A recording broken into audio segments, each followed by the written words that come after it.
సంక్రాంతి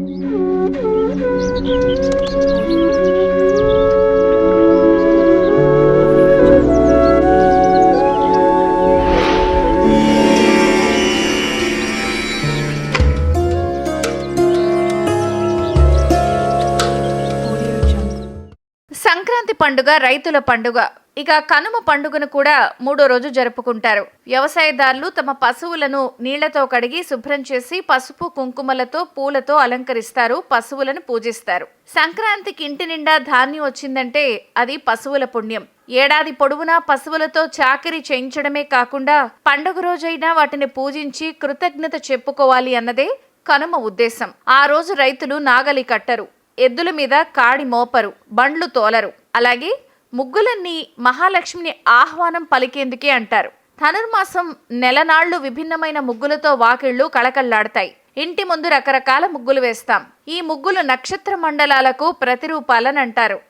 అంతేకాదు ప్రకృతిలోని జీవుల పట్ల భూత దయతో ఉండమని చెప్పడమే ముగ్గుల అంతరార్థం. వీటిని బియ్యం పిండితోనే వేస్తారు. అవి తినడానికి సూక్ష్మ క్రిములు, చీమలు, బొద్దింకలు లోగిళ్లలోకి వచ్చి చేరతాయి. ఇలా చేరడం వలన చిన్న జీవులకు ఆహారం అందుతుంది.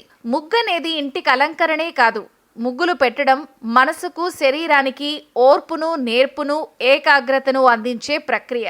చుక్కలను పెట్టి వేస్తే ముగ్గు వస్తుంది. అలాగే మనుషుల్ని కలుపుకుంటూ పోవాలని కూడా ముగ్గు సూచిస్తుంది.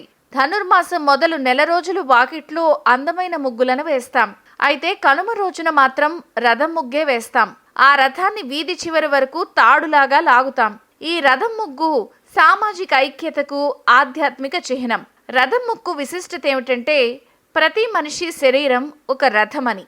ఈ దేహం అనే రథాన్ని నడిపేవాడే ఆ పరమాత్ముడు. తనను సరైన దారిలో నడిపించమని కోరుతూ పరమాత్మని ప్రార్థించటమే ఈ రథం ముగ్గులో దాగున్న ఆంతర్యం. అంతేకాదు బలిచక్రవర్తి పాతాళలోకం నుంచి భూలోకానికి వచ్చి ఈ 3 రోజులు గడుపుతాడు. పండుగ పూర్తయిన తర్వాత బలిచక్రవర్తిని తిరిగి అతన్ని సాగనంపటానికి ఇంటింటా రథం ముగ్గు వేస్తారు. ఉత్తరాయణ పుణ్యకాలంలో వచ్చిన సంక్రాంతి పురుషుడు శుభాలను కలిగించాలి అని కోరుతూ ఇంటి ముంగిట రథం ముగ్గు వేసి పువ్వులు, పసుపు, కుంకుమతో పూజ చేసి గౌరవంగా ఇంటి నుంచి పొలిమేర వరకు సాగనంపాలి.